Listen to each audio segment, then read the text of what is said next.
Hello, ঠিক আছে। তো আমাদের পার্টনারশিপ ডিজলিউশন চলছিল, তাই তো? আচ্ছা, ডিজলিউশন আমি আগে নর্মাল সাম করিয়েছিলাম। হ্যাঁ, এখন আমি কি করাচ্ছি যে যখন কোনো পার্টনার ইনসলভেন্ট হচ্ছে, তাই তো, if any partner becomes insolvent, তো এই রুল আমি বলেছিলাম। যখন কোনো পার্টনার ইনসলভেন্ট হয় তখন ইনসলভেন্ট পার্টনারের লসটা সলভেন্ট পার্টনারদেরকে বিয়ার করতে হয় according to their last agreed capital ratio. আর যে রুল দিয়ে এটা আমরা করি বলেছিলাম আমি, এটা হলো অ্যাকর্ডিং টু গার্নার ভার্সেস, মানে বাই ফলোয়িং গার্নার ভার্সেস মারে রুলস। তাহলে গার্নার ভার্সেস মারে রুলে কি বলা আছে যে ইনসলভেন্ট পার্টনারের ক্যাপিটালের যে ডেফিসিটটা বেরোবে সেই ডেফিসিটটা সলভেন্ট পার্টনাররা বিয়ার করবে according to their last agreed capital ratio. আমি আবার ডিসকাস করছি, আগে যে সামটা আমি তোমাদেরকে পাঠিয়েছি, হ্যাঁ, সেটা আগে শুরু করো। দেখো, বি, সি, ডি অ্যান্ড জি চারজন পার্টনার আছে, তাই তো? বি, সি, ডি অ্যান্ড জি চারজন পার্টনার আছে। একটু সামটাকে আগে একটু বলে দিয়ে আমি আবার বুঝিয়ে করাচ্ছি। তো বি, সি, ডি অ্যান্ড জি চারজন পার্টনার, ওদের রেশিও আছে দেখো 4:1:2:3। তো ব্যালেন্স শিট বলে দেওয়া আছে 31 মার্চ 18। লাইবিলিটি সাইডে দেখো ক্রেডিটার্স আছে, ক্যাপিটাল বি আর জি এর আছে। লাইবিলিটি সাইডে বি এর আছে দেখো 6,20,000 আর জি এর আছে তোমার 2,40,000। আর জেনারেল রিজার্ভ আছে 2,50,000 আর ব্যাংক লোন আছে তোমার 60,000। তার মানে বি আর জি এর লাইবিলিটি সাইডে ব্যালেন্স রয়েছে, মানে এদের ক্যাপিটালে কিন্তু ক্রেডিট ব্যালেন্স। আচ্ছা, তো লাইবিলিটি সাইডে আর কিছু নেই, তোমার ক্রেডিটার আছে, জেনারেল রিজার্ভ, ব্যাংক লোন, আর দুজনের ক্যাপিটাল ছিল বি আর জি। অ্যাসেট সাইডে দেখো ডেটার্স আছে, তার থেকে প্রভিশন লেস করে দেখানো আছে। হ্যাঁ, 3,50,000 ডেটার, লেস প্রভিশন 50,000 মাইনাস করে বাইরে আছে 3 লাখ। ক্যাশ আছে, স্টক আছে, ইনভেস্টমেন্ট আছে, মেশিনারি আছে। আর ক্যাপিটাল সি আর ডি এর অ্যাসেট সাইডে রয়েছে ব্যালেন্স, মানে এদের ক্যাপিটালের debit balance, negative balance. C এর রয়েছে তোমার 2,20,000 আর ডি এর রয়েছে তোমার 1,90,000। আর প্রিলিমিনারি এক্সপেন্সেস রয়েছে 50,000। ভালো কথা। নিচে কি কি বলছে? 31/3/2018 ফর্ম ডিজলভ করছে, following points are agreed upon. কি কি বলেছে দেখো, B is to take over 40% of debtors at 80% of book value. এখন একটু শুধু শুনে নাও, বি টোটাল ডেটার্সের 40% টেক ওভার করছে, 80% দামে। G is to take over the stock at 95% of the value, মানে জি পুরো স্টকটাকে তুলে নিয়ে চলে যাচ্ছে, বুক ভ্যালু 95% দামে। D is to discharge the sundry creditor, D তোমার ক্রেডিটারকে পেমেন্ট করবে। Bank to take the investment in full settlement of their loan, এখানে যে ব্যাংক লোন রয়েছে, ব্যাংক লোন কি করছে, ওরা ইনভেস্টমেন্টটাকে তুলে নিয়ে চলে যাচ্ছে। আচ্ছা, আর কি বলেছে, fixed asset and balance of debtors realised ₹3 lakhs and ₹1,78,000 respectively. আর বলেছে expenses of realisation amounted to ₹30,000। আর কি আছে না, বলছে যে C is declared insolvent and ₹22,000 is realised from his estate. এই হলো আমাদের সাম, ঠিক আছে? তাহলে কি কলম তো তোমরা ড্র করে নিয়েছো, realisation account, partners capital account আর ক্যাশ অ্যাকাউন্ট। ব্যালেন্স শিটে যেহেতু ক্যাশ আছে তোমরা ক্যাশ অ্যাকাউন্ট খুলবে, ব্যালেন্স শিটে ব্যাংক থাকলে ব্যাংক অ্যাকাউন্ট, ঠিক আছে? তো পার্টনার্স ক্যাপিটাল অ্যাকাউন্টে 4টে কলম করবে, 4জন পার্টনার রয়েছে। হ্যাঁ, নাম দেবে ওই অর্ডারে, যে অর্ডারে তোমার রেশিওগুলো দিয়ে দেওয়া রয়েছে, বি, সি, ডি, জি, ঠিক আছে? বোথ সাইডে 4টে করে তোমার ক্যাপিটালের, পার্টনার্স ক্যাপিটাল অ্যাকাউন্টে বোথ সাইডে 4টে করে অ্যামাউন্টের কলম করবে, 4জন যেহেতু partner, B, C, D and G, ঠিক আছে? কলম তো টেনেই নিয়েছো। তাহলে realisation account, partners capital account আর ক্যাশ অ্যাকাউন্ট। তো সবার আগে পার্টনার্স ক্যাপিটাল অ্যাকাউন্টে ব্যালেন্স বসাও। দেখো বি আর জি এর লাইবিলিটি সাইডে ব্যালেন্স রয়েছে, তাহলে লেখো বাই ব্যালেন্স বিডি। মানে এদের ক্রেডিট ব্যালেন্স।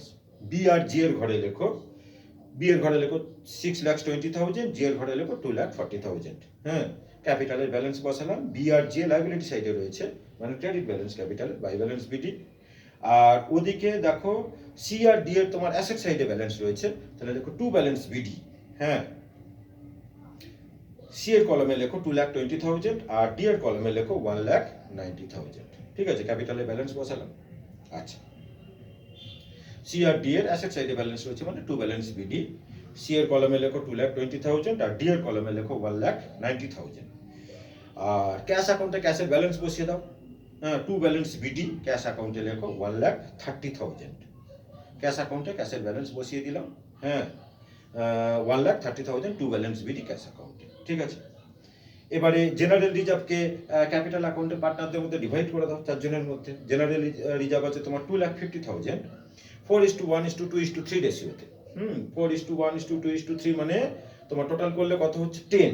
হ্যাঁ, তাহলে 2,50,000 ইন্টু 4/10, 2,50,000কে 10 দিয়ে ডিভাইড করলে তোমার 25,000 হয়। তো 25,000 ইন্টু 4 মানে বি এর ঘরে লেখো যে 1 লাখ। তোমার সি এর ঘরে লেখো 25,000। হ্যাঁ, ডি এর ঘরে লেখো তোমার 50,000। আর তোমার জি এর ঘরে লেখো 1,50,000। মানে 2,50,000কে আমরা 4:1:2:3 রেশিওতে ডিভাইড করলাম। 2,50,000কে 10 দিয়ে ডিভাইড করলে কত হয় 25,000। 4 মানে হলো তোমার 1 লাখ। হ্যাঁ, তারপরে হলো তোমার 25,000, তারপরে হলো তোমার 50,000, আর জি এর হলো তোমার 75,000। বি, সি, ডি আর জি এর ঘরে লিখলাম বাই জেনারেল রিজার্ভ। ঠিক আছে, সিমিলারলি অ্যাসেট সাইডে প্রিলিমিনারি এক্সপেন্সেস রয়েছে, ওটাকেও টু প্রিলিমিনারি এক্সপেন্সেস বলে। এটা তো ফিকটিসিয়াস অ্যাসেট, এটা তো আমরা রিয়েলাইজেশন অ্যাকাউন্টে আমরা ট্রান্সফার করিনি। তো ক্যাপিটাল অ্যাকাউন্টে লেখো, পার্টনার্স ক্যাপিটাল অ্যাকাউন্টে টু প্রিলিমিনারি এক্সপেন্সেস 4 জনের মধ্যে ডিভাইড করে দাও। 50,000 4:1:2:3 রেশিওতে। তো 50,000কে তোমার 10 দিয়ে ডিভাইড করলে 5 হয়। হ্যাঁ, তার মানে 5 মানে হলো তোমার 20,000, 5,000, 10,000 আর 15,000। ব্যাস, আমাদের ব্যালেন্স শিটের কাজটা হয়ে গেল। Preliminary expenses to preliminary expense বলে ক্যাপিটাল অ্যাকাউন্টে 4 জনের মধ্যে আমরা ডিভাইড করে দিলাম। এবারে অ্যাসেটগুলোকে আমরা রিয়েলাইজেশন অ্যাকাউন্টে 2 বলে লিখবো, তাই তো? তাহলে লিখো প্রথমে টু ডেটার্স, মানে ক্যাশ ছাড়া আর ফিকটিসিয়াস অ্যাসেট ছাড়া আর ক্যাপিটালের যাদের ডেবিট ব্যালেন্স গুলো আছে ওইগুলোকে ছাড়া। তো টু ডেটার্স, টোটাল ডেটার্স লিখবে অবভিয়াসলি 3,50,000, আর প্রভিশনটা ক্রেডিট সাইডে বসাও by provision for bad debt বলে 50,000। তাহলে টু ডেটার বলে লিখলে 3,50,000, প্রভিশনটা লিখলে উল্টো সাইডে, ক্রেডিট সাইডে by provision for bad debt. To stock 2 lakhs, book ভ্যালুতে সব ট্রান্সফার হয় রিয়েলাইজেশন অ্যাকাউন্টে। টু ইনভেস্টমেন্ট, হ্যাঁ তোমার হচ্ছে 70,000। টু মেশিনারি তোমার হচ্ছে কি 3,10,000। তাহলে অ্যাসেটগুলোকে আমরা সব রিয়েলাইজেশন অ্যাকাউন্টে 2 করে বসিয়ে দিলাম। হ্যাঁ, এক্সেপ্ট ক্যাশ, ক্যাপিটালের ডেবিট ব্যালেন্স আর ফিকটিসিয়াস অ্যাসেট ছাড়া বাকি সব অ্যাসেট, হ্যাঁ, বুক ভ্যালুতে বা ব্যালেন্স শিট ভ্যালুতে। আর লাইবিলিটি সাইডে রয়েছে ক্রেডিটার, মানে এক্সটার্নাল লাইবিলিটিগুলোকে তোমাকে রিয়েলাইজেশনে ট্রান্সফার করতে হবে। তাহলে বাই ক্রেডিটার তোমার 3 lakhs, আর বাই ব্যাংক লোন তোমার রয়েছে 60,000 রিয়েলাইজেশন অ্যাকাউন্টে। বাই ক্রেডিটার্স 3 lakhs, আর বাই তোমার হচ্ছে কি ব্যাংক লোন 60,000। ব্যাস, এবার আমরা অ্যাডজাস্টমেন্টে আসি। তো বলছে B is to take over 40% of debtors at 80% of book value. তো ওয়ার্কিংস বানাও, লেখো যে book value of debtors taken over by B, book value of debtors taken over by B. B তো আর পুরো ডেটাস নেয়নি, 40% ডেটাস নিচ্ছে। তো আমার টোটাল ডেটাস ছিল 3,50,000, 3,50,000 ইন্টু 40%। তো 3,50,000 40% মানে কত হয়? 10% হয় তোমার 35,000, আর 4 ইন্টু 35 মানে হলো 1,40,000। তাহলে book value of debtors taken over by B তোমার 3,50,000 ইন্টু 40% মানে 1,40,000।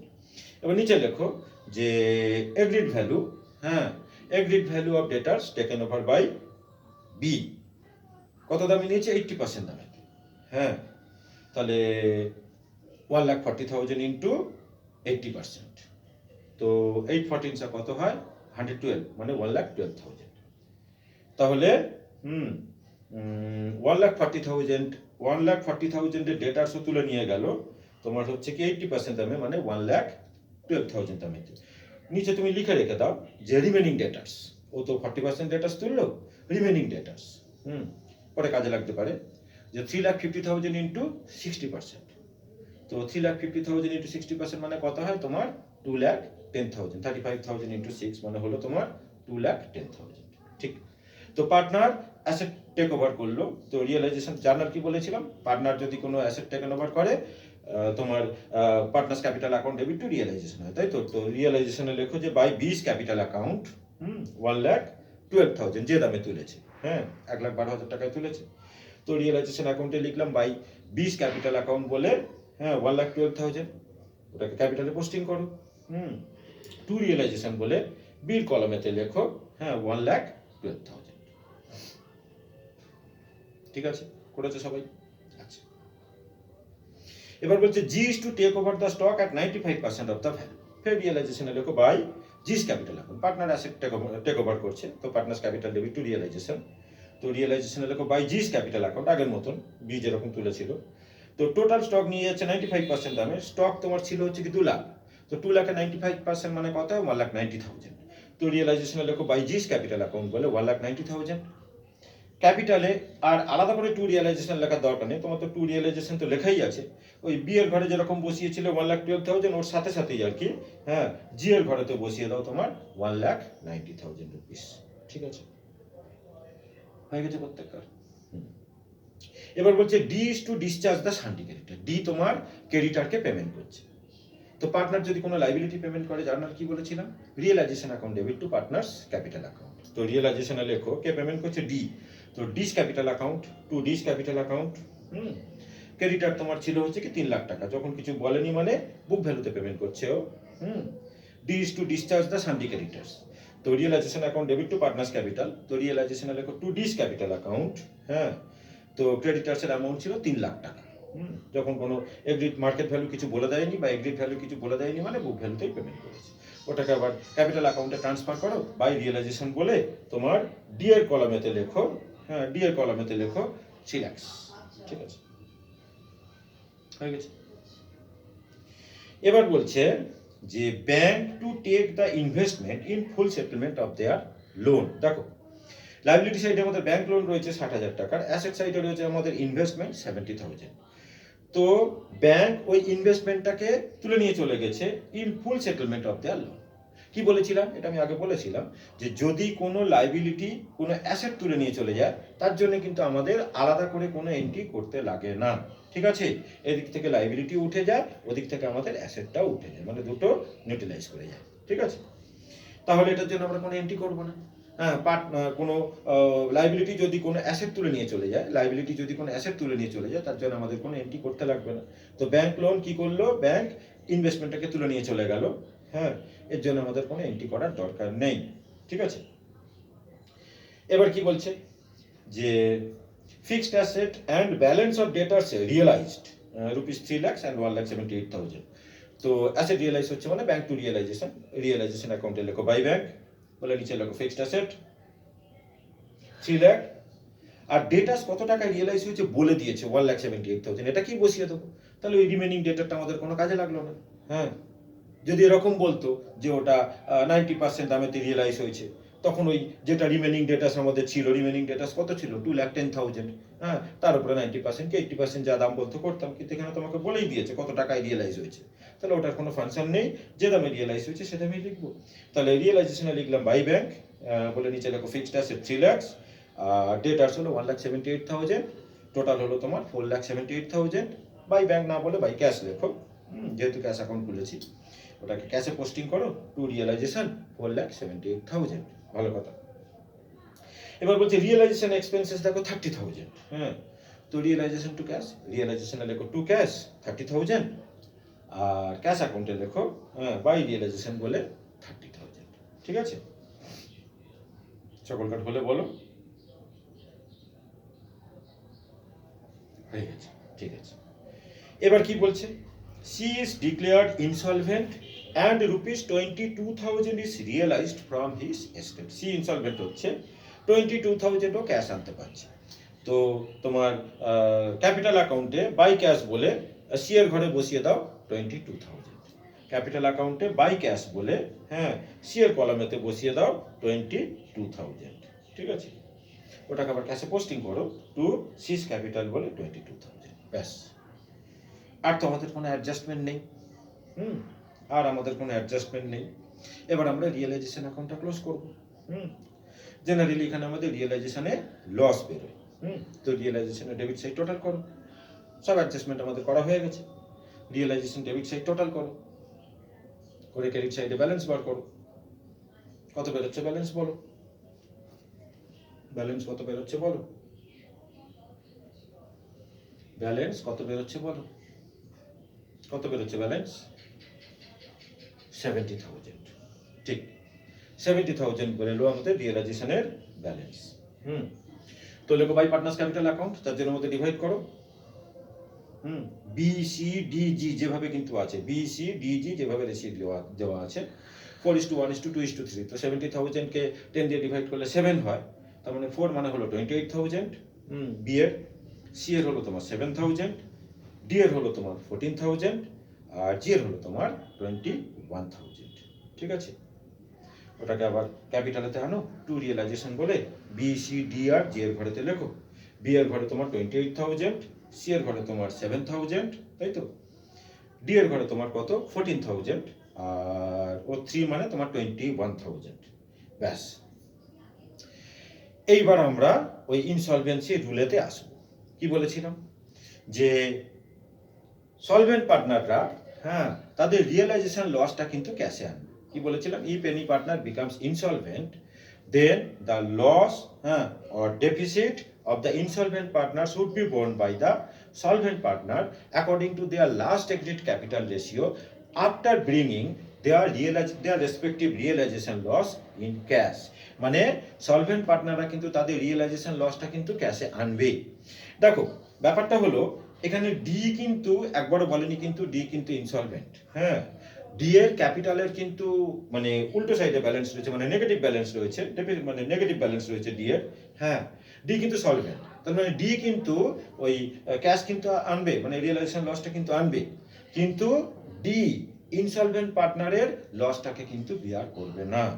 কি বললাম, যদি কোনো মানে if any partners having debit balance in his capital account, ও কিন্তু রিয়েলাইজেশন লসটা কিন্তু ক্যাশে আনবে, কিন্তু ইনসলভেন্ট পার্টনারের লসটা কিন্তু ও বিয়ার করবে না। তাহলে রিয়েলাইজেশন লস যেগুলো তুমি টু রিয়েলাইজেশন বলে বসিয়েছিলে, সি কে ছেড়ে বি ডি আর জি এর ঘরে যেগুলো বসিয়েছিলে বাই ক্যাশ বলে ক্যাপিটাল অ্যাকাউন্টে লেখো। বি এর কত ছিল, তোমার তো ক্যাপিটাল অ্যাকাউন্টেই করা আছে, হ্যাঁ, বি এর ছিল 28,000, হ্যাঁ, ডি এর ছিল তোমার 14,000, আর জি এর ছিল তোমার 21,000, মানে সি ছাড়া বাকিরা সবাই সলভেন্ট পার্টনার, ওরা ওদের রিয়েলাইজেশন লসটা ক্যাশে আনলো বাই ক্যাশ বলে, তুমি বি ডি আর জি এর ঘরেতে বসিয়ে দিলে, যেগুলো তুমি ডেবিট সাইডে লিখেছিলে সি ছাড়া। ঠিক আছে, ওটাকে আবার ক্যাশে পোস্টিং করে দাও, টু পার্টনার্স ক্যাপিটাল বলে।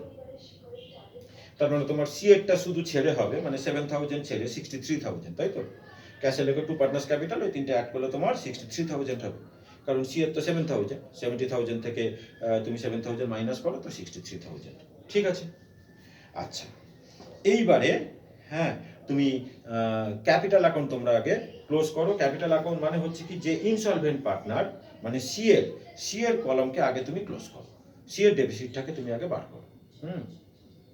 তো সি এর অবভিয়াসলি তোমার ডেবিট সাইড বড় হবে, তো সি এর তোমার ডেবিট সাইডে কি কি আছে, সি এর তোমার ডেবিট সাইডে আছে, ওর ক্যাপিটাল আছে 2,20,000, হ্যাঁ, ওর প্রিলিমিনারি এক্সপেন্সেস ছিল, সি এর প্রিলিমিনারি এক্সপেন্সেস ছিল কত, প্রিলিমিনারি এক্সপেন্সেস ছিল তোমার হচ্ছে কি 7,000, তাই তো প্রিলিমিনারি এক্সপেন্সেস ছিল 7,000, না সরি ভুল বলছি আমি, প্রিলিমিনারি এক্সপেন্সেস ছিল 5,000, 1/10 5,000, আর ওর রিয়েলাইজেশন লসটা তুমি লিখেছিলে তোমার হচ্ছে 7,000। এই তো তোমার সি এর ডেবিট সাইডে রয়েছে, তাই তো, কি বললাম, সি এর তোমার ডেবিট সাইডে কি কি রয়েছে, ওর ক্যাপিটাল ব্যালেন্স ছিল তোমার 2,20,000, আর এখানে 5, হ্যাঁ, তোমার হচ্ছে কি 2,25,000, আর 7 মানে 2,32,000। এই তো সি এর ডেবিট সাইডে। আর ক্রেডিট সাইডে সি এর কি কি আছে, ক্রেডিট সাইডে তোমার সি এর ঘরে রয়েছে জেনারেল রিজার্ভটা রয়েছে তোমার, জেনারেল রিজার্ভ ওর ছিল তোমার 25,000, তাই তো, তো ব্যালেন্স করে কত এলো, ডেবিটে বললাম কি কি, ডেবিটে 2,20,000 আর 5, 2,25,000 আর 2,25,000, রিয়েলাইজেশনে তোমার লস ছিল হচ্ছে কি 7,000।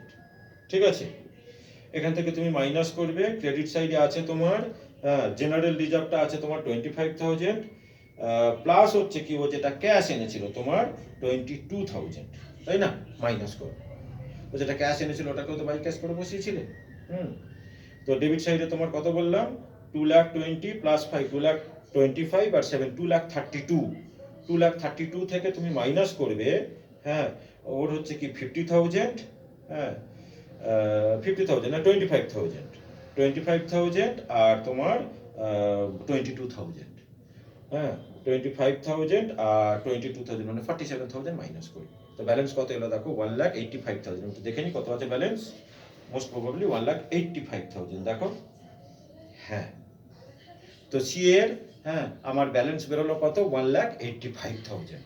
হ্যাঁ, এটা হলো সি এর আমাদের মানে ডেফিসিট। এটাকে সলভেন্ট পার্টনাররা বিয়ার করবে।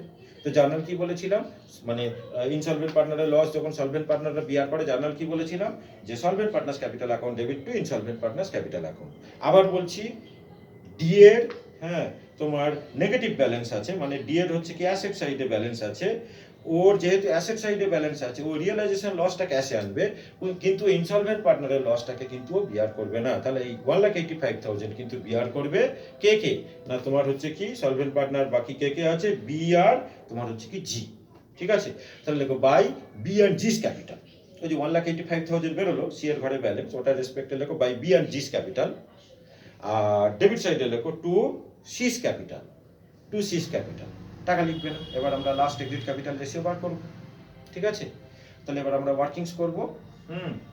মানে এখানে তো আমরা টু সি বলে বি আর জি এর ঘরে বসাবো, মানে ওদের যে লাস্ট এক্সিট ক্যাপিটাল বেরোবে তার রেশিওতে ওই 1,85,000 আমরা ডিভাইড করব। তো লাস্ট এক্সিট ক্যাপিটাল রেশিও কিভাবে আমরা বার করব তার ব্যাপারে একটুখানি বলে দিই। আমি আগেও বলেছিলাম যে এখানে আমাদের তো দু রকমের ক্যাপিটাল, দু রকমের হচ্ছে কি মেথড ক্যাপিটালে ফলো করা হয়, একটা হলো ফিক্সড মেথড আর একটা হলো ফ্লাকচুয়েটিং মেথড। আচ্ছা, ফিক্সড মেথড মানে কি বলেছিলাম, যদি ফিক্সড মেথড ফলো করা হয় তাহলে last exit capital ratio means হ্যাঁ balance of capital standing in the last balance sheet. ঠিক আছে, লাস্ট ব্যালেন্স শিটে ক্যাপিটালের যেটা ক্যাপিটালগুলো যেগুলো থাকে ওটাই হলো লাস্ট এক্সিট ক্যাপিটাল, এবং ওটার যেটা রেশিও বেরোবে সেটাই হয়ে যাবে লাস্ট এক্সিট ক্যাপিটাল রেশিও। এটা হলো যখন ফিক্সড মেথড ফলো করা হয়। আর ফ্লাকচুয়েটিং মেথড মানে কি বলেছিলাম, ওই ব্যালেন্স যেটা আছে ক্যাপিটাল অ্যাকাউন্টে যেটা ব্যালেন্স আছে তার সঙ্গে রিজার্ভকে অ্যাড করবে, লাইবিলিটি সাইডে যদি পিএল থাকে অ্যাড করবে, অ্যাসেট সাইডে পিএল থাকলে সেটাকে মাইনাস করবে, আর যদি কোনো ফিকটিসিয়াস অ্যাসেট থাকে সেটাকে মাইনাস করবে।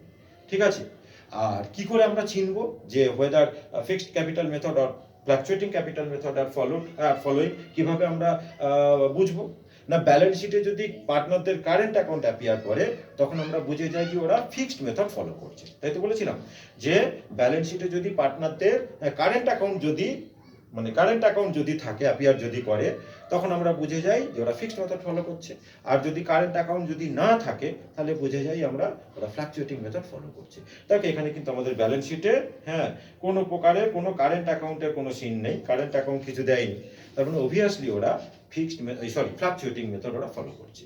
তো আমরা লাস্ট এক্সিট ক্যাপিটাল রেশিও বার করবো, ওয়ার্কিংস করো, আমি করে দিচ্ছি। দেখো calculation of last exit capital ratio, right সাইডে দুটো কলম করো বি আর জি, তাই তো বি কোনো কলম করার দরকার নেই, শুধু লিখে রাখলেই হবে, কোনো ঘর টানার দরকার নেই। ঠিক আছে, বি আর জি ওপরে লেখো যে calculation of last exit capital ratio. তো ওদের আগে লেখো balance of capital, balance of capital,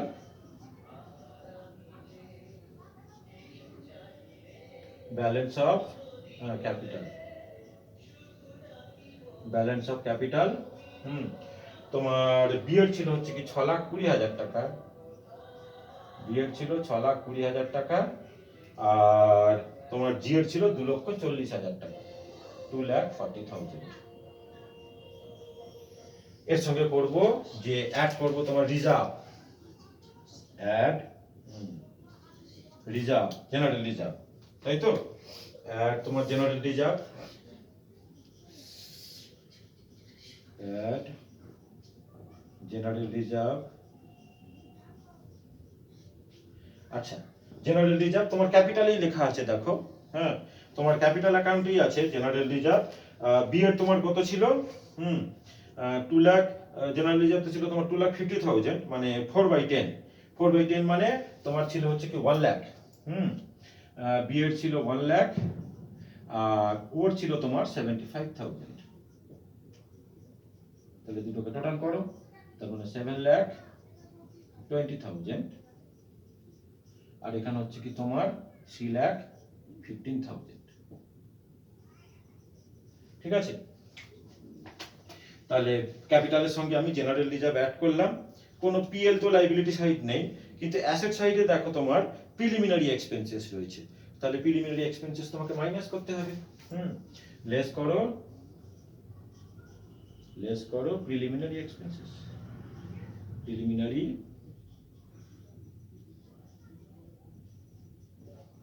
expenses, preliminary expenses. হ্যাঁ, তোমার বিয়ের ঘরে কত ছিল? বিয়ের ঘরে তোমার ছিল তো 50,000 ছিল টোটাল। তো বিয়ের ঘরে তোমার ছিল হচ্ছে কি 20,000, তাই তো? বিয়ের ঘরে ছিল 20,000 আর জিএর ছিল তোমার 15,000, ঠিক আছে? তাহলে লেস করলে হলো 7 লাখ, 7 লাখ, আর এখানে হলো তোমার 3 লাখ।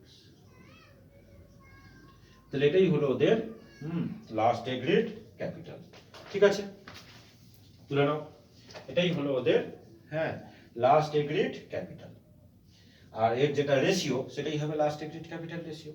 তাহলে আমি লিখি যে last agreed capital ratio, last agreed capital ratio, last agreed capital ratio হ্যাঁ of B and G, of B and G. তার মানে 7:3, 7 লাখ ইস টু 3 লাখ মানে 7:3 হলো, 7:3 বেরোলো ওদের হ্যাঁ লাস্ট এগ্রিড ক্যাপিটাল রেশিও। তাহলে ওই যে 1,85,000 হ্যাঁ এটাকে আমরা এই 7:3 রেশিওতে তোমার ওই বি আর জি এর ঘরেতে বসাবো। তো 1,85,000 ইন্টু 7/10 আর 1,85,000 ইন্টু 3/10। তো 10 দিয়ে ডিভাইড করলে কত হয়? 18,500। তার মানে 318 তোমার 54 মানে 55,500, 55,500। আর এখানে কত হয় তোমার 718 কত হয়? হ্যাঁ 126 আর 3,500 মানে 129,500, ঠিক আছে?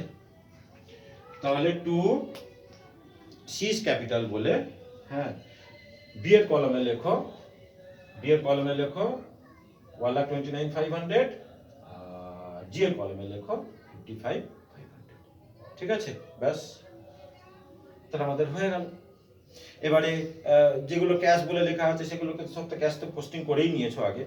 এইবারে ক্যাপিটাল অ্যাকাউন্টে আমরা হ্যাঁ যার যেদিকেই ব্যালেন্স বেরোক না কেন আমরা ক্যাশ দিয়ে ক্লোজ করব। শোনো আবার বলছি, মানে আমরা কি বলেছিলাম, যদি কারুর ক্যাপিটালের ক্রেডিট সাইড বড় হয় তারপরে তার ক্যাপিটালের সারপ্লাস বেরোয়, সারপ্লাস মানে পার্টনারটা সেটাকে তুলে নিয়ে চলে যায়। আর যদি কোনো পার্টনারের ক্যাপিটালের হ্যাঁ মানে ডেবিট সাইড বড় হয় তার মানে কি বোঝায়? তার ক্যাপিটালের মানে ডেফিসিট বোঝায়। হ্যাঁ, তো পার্টনারশিপ বিজনেস মানে তো বলেইছিলাম এখানে পার্টনারদের লায়াবিলিটি হলো আনলিমিটেড, বিজনেসের প্রয়োজনে কিন্তু ওদের বাড়ি থেকেও কিন্তু ক্যাশ আনতে হয়। তো যদি কারুর ডেবিট সাইড যদি বড় হয় তার মানে তার ক্যাপিটালে ডেফিসিট বোঝায়, সেটাকে কিন্তু সে বাই ক্যাশ বলে আনবে। যেটা আমার বলবার, ডি কিন্তু ইনসলভেন্ট পার্টনার না। হ্যাঁ, আমি এখন জানি না কার কোন দিক বড়। তো ডি এর যদি ডেবিট মানে বি আর জি তো অবভিয়াসলি সলভেন্ট পার্টনার, ওদের যদি ডেবিট সাইড বড় হয় তো ওরা তো বাই ক্যাশ বলে আনতেই পারবে। ইভেন তোমার হচ্ছে কি মানে ডি ও কিন্তু সলভেন্ট পার্টনার, মানে ওরও যদি ডেবিট সাইড যদি বড় হয় ও কিন্তু হ্যাঁ বাই ক্যাশ করে টাকা আনতে পারবে, কোথাও বলা নেই যে ডি তোমার ইনসলভেন্ট পার্টনার। তাহলে এবারে আমরা ক্যাপিটাল অ্যাকাউন্ট ক্লোজ করে দিই। হ্যাঁ, ক্যাপিটাল অ্যাকাউন্ট ক্লোজ করে দিই। দেখো কোন দিক বেশি হচ্ছে, হ্যাঁ কোন দিক বেশি হচ্ছে দেখো। তিনজনেরই তো তোমার দেখতে পাচ্ছি যে তোমার ক্রেডিট সাইড বড়, ঠিক আছে? তিনজনেরই তোমার ক্রেডিট সাইড বড়, তার মানে সকলকারই সারপ্লাস বেরোচ্ছে। তাহলে ব্যালেন্স গুলো লিখে দাও। হ্যাঁ, বি সি আর তোমার ডি এর ঘরে যে টু ক্যাশ বলে, ঠিক আছে? সি এর কলম তো আগেই তো তোমার ক্লোজ হয়ে গেছে, ব্যাস। তো তিনজনের ঘরে বসিয়ে দাও টু ক্যাশ বলে, বি সি আর ডি এর ঘরে ব্যালেন্সটা বার করো, ব্যাস। ওই ক্যাশটা তোমার টু ক্যাশ বলে যেটা লিখবে ক্যাপিটাল অ্যাকাউন্ট থেকে ওটাকে ক্যাশ অ্যাকাউন্টে পোস্টিং করে দেবে। হ্যাঁ, বাই পার্টনার্স ক্যাপিটাল বলে ইনারে তিনজনের অ্যাড করে বি বি তোমার বি জি আর ডি, তাই তো? সলভেন্ট পার্টনার সি ছাড়া বাকি সবাই আর কি বি জি আর তোমার হচ্ছে কি ডি। হ্যাঁ, ওদের কিন্তু ওইভাবে নেই, তোমার তো বেরোচ্ছে বি ডি আর জি, এইভাবেই বেরোচ্ছে। যাই হোক, বি ডি আর জি এর যেটা টু ক্যাশ বেরোলো ওটাকে ক্যাশ অ্যাকাউন্টে নিয়ে আসো বাই পার্টনার্স ক্যাপিটাল বলে যে ব্যালেন্স গুলো। হ্যাঁ, এবারে বাইরে নিয়ে যাও, নিয়ে ক্যাশটাকে টোটাল করো, ক্যাশ দুদিকে ট্যালি হয়ে যাবে, ব্যাস ক্যাশ অ্যাকাউন্টটা বোথ সাইড ট্যালি করে যাবে। ঠিক আছে, থ্যাংক ইউ। ঠিক আছে, থ্যাংক ইউ।